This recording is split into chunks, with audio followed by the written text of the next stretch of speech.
Sebelumnya Ibu akan mengecek daftar hadir pada hari ini ya.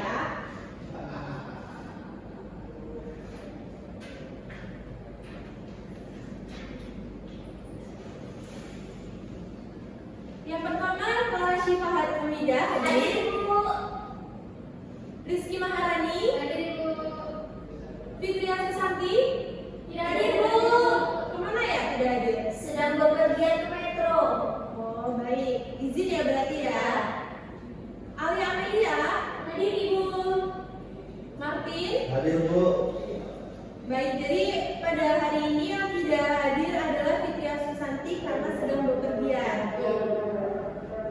Sebelum memulai pembelajaran pada hari ini, alangkah baiknya kita berdoa dulu untuk memastikan dan agar mendapatkan ilmu yang bermanfaat. Kita berdoa menurut kepercayaan masing-masing, dipimpin oleh Rara. Silakan. Baik, Ibu. Teman-teman, sebelum kita mulai pelajaran pada siang hari ini, dapat kita berdoa supaya pembelajaran berjalan dengan lancar. Berdoa mulai.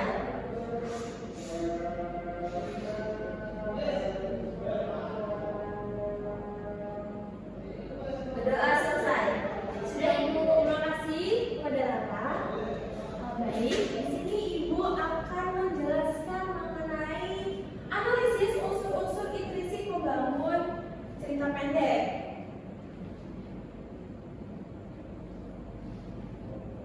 Sebelum kita menentukan unsur-unsur pembagian cerita pendek, seperti halnya jenis teks yang lainnya, cerita pendek dibentuk oleh sejumlah unsur.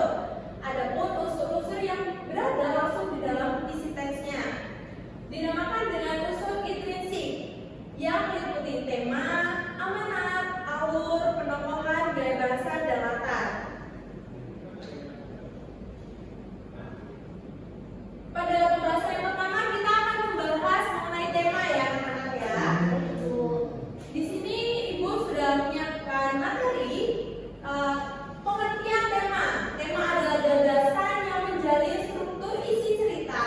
Tema suatu cerita menyangkut segala persoalan baik itu berupa masalah, kekuasaan, kasih sayang, kecemburuan dan lain sebagainya.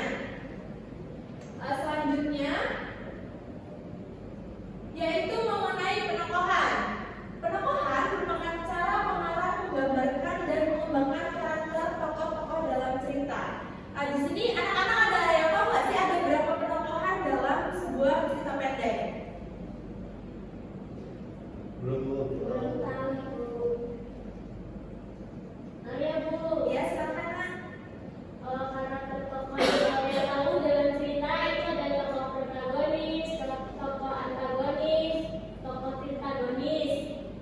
Ya betul. Terima kasih Alia telah memberikan jawaban. Jadi Alia tadi sudah memberikan 3 penokohan yaitu antagonis, yaitu tokoh yang jahat, protagonis itu baik, dan tritagonis itu bisa menjadi penengah antara protagonis dan antagonis. Selanjutnya alur. Di sini ada yang ingin membacakan? Saya, Ibu. Ya silakan. Alur merupakan pola pengembangan cerita yang terbentuk oleh hubungan sebab akibat ataupun bersifat kronologis. Jadi alur di sini adalah menggambarkan atau menceritakan jalannya sebuah cerita tersebut. Selanjutnya mengenai latar. Latar atau setting meliputi tempat, waktu, dan budaya yang digunakan dalam suatu cerita. Latar dalam suatu cerita bisa bersifat faktual atau bisa pula bersifat imajinatif.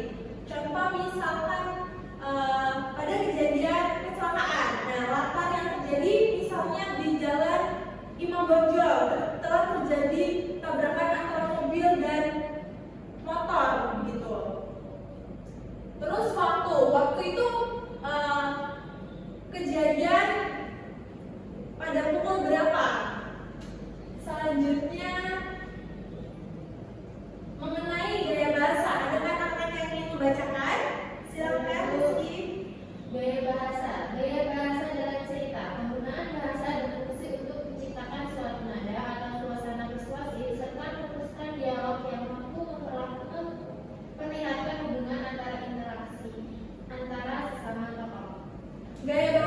pada cerita pendek bisa membuat seolah-olah pembaca itu masuk pada cerita tersebut. Selanjutnya atau yang terakhir ini adalah ada amanat. Amanat merupakan ajaran atau pesan yang tidak disampaikan pengarang. Amanat dalam cerpen umumnya bersifat tersirat, disembunyikan pengarangnya di balik-balik peristiwa yang membentuk isi cerita. Baik, setelah kita membaca dengan seksama dan sampai selesai cerita pendek itu, kita bisa menentukan unsur-unsur seperti tema, amanat, gaya bahasa dan lain sebagainya dengan baik dan benar. Nah, di sini anak-anak, apakah ada yang belum dipahami? Silakan bertanya. Saya Ibu, Ya, silakan. bagaimana contoh amanat dalam sebuah cerita pendek Ibu? Oke, Ibu akan mencontohkan mengenai cerita Malin Kundang ya. Nah, itu kan menceritakan mengenai anak yang durhaka kepada orang tua. Nah, kita harus mengetahui dulu jalan ceritanya itu bagaimana, terus kita harus mengetahui yang baik dan yang benar. Setelah itu kita akan bisa menentukan atau mengetahui amanat yang terkandung pada cerita pendek tersebut. Baik Ibu, dapat dipahami. Terima kasih. Cukup sekian materi yang Ibu sampaikan pada siang hari ini. Ibu akan memberi tugas untuk minggu depan ya.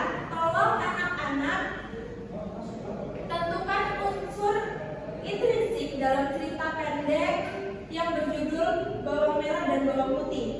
Jadi minggu depan akan Ibu cek satu persatu ya. Sekian yang Ibu dapat sampaikan. Ibu akhiri, wassalamualaikum warahmatullahi wabarakatuh. Waalaikumsalam warahmatullahi wabarakatuh. Terima kasih Ibu. Perkenalkan, saya Alia Melia sebagai observasi lisan Dwita Intan Safitri dalam keterampilan membuka dan menutup pembelajaran. Dalam keterampilan membuka dan menutup pembelajaran ada beberapa komponen, yaitu yang pertama, menarik perhatian siswa. Di sini saudara Dwita Intan Safitri telah bagus dalam mengajar dan menarik perhatian siswa, yaitu memilih posisi di depan, di tengah, di belakang. Dwita sudah sangat baik. Kemudian memilih kegiatan dalam membaca, bercerita, dan demonstrasi sudah dimasukkan ke dalam keterampilan membuka dan menutup pembelajaran. Kemudian penggunaan media dan alat bantu mengajar. Dwita telah menggunakan media dan alat bantu mengajar seperti Salindia, yaitu terdapat gambar, model, skema dalam Salindia tersebut. Kemudian pola interaksi yang digunakan oleh saudara Dwita, yaitu guru dengan siswa, kemudian siswa dengan guru, kemudian siswa dengan siswa sudah diterapkan oleh saudara Dwita. Kemudian komponen yang kedua yaitu menimbulkan motivasi. Saudara Dwita dalam melakukan keterampilan membuka dan menutup pembelajaran sudah menimbulkan motivasi, yaitu kehangatan dan keantusiasan siswa, kemudian menimbulkan rasa ingin tahu siswa, kemudian mengemukakan ide yang bertentangan. Komponen tersebut sudah dilakukan oleh Dwita dengan sangat baik. Kemudian komponen yang ketiga yaitu memberi acuan. Saudara Dwita telah memberi acuan dalam keterampilan membuka dan menutup pembelajaran dengan mengemukakan tujuan, menyarankan langkah-langkah yang akan dilakukan, kemudian mengingatkan masalah pokok yang akan dibahas, dan mengajukan pertanyaan-pertanyaan kepada siswa. Kemudian komponen yang keempat yaitu membuat kaitan atau apersepsi, yaitu yang pertama Dwita telah melakukan kaitan antar aspek yang relevan kepada siswa, yaitu yang kedua membandingkan atau mempertentangkan pengetahuan-pengetahuan baru dengan pengetahuan yang telah diketahui oleh siswa. Kemudian yang ketiga yaitu menjelaskan konsep atau pengertian sebelum bahan pembelajaran diperinci atau diperjelas. Nah, komponen-komponen yang ada dalam membuka dan menutup pembelajaran tersebut sudah sangat baik dilakukan oleh Dwita Intan Safitri sebagai guru. Selanjutnya yaitu penilaian dalam menutup pembelajaran. Ada beberapa komponen juga dalam penilaian tersebut, yaitu yang pertama meninjau kembali. Saudara Dwita telah melakukan peninjauan kembali dalam menyampaikan materi. Di antaranya Dwita telah melakukan merangkum inti pembelajaran yang disampaikan. Kemudian Dwita telah melakukan membuat ringkasan materi pembelajaran yang disampaikan. Yang penilaian kedua yaitu Dwita telah melakukan pengevaluasian oleh siswa. Dwita telah melakukan mengaplikasikan ide baru pada situasi lain, kemudian telah melakukan mengekspresikan pendapat siswa sendiri, dan kemudian Dwita telah memberikan tugas seperti soal-soal tertulis. Kemudian yang ketiga yaitu Dwita telah melakukan komponen refleksi akhir pembelajaran dengan melontarkan pertanyaan kepada siswa untuk memberi pancingan kepada siswa supaya apakah siswa sudah mengerti atau memahami materi yang telah diberikan oleh saudara Dwita Intan Safitri. Sekian dari saya. Terima kasih.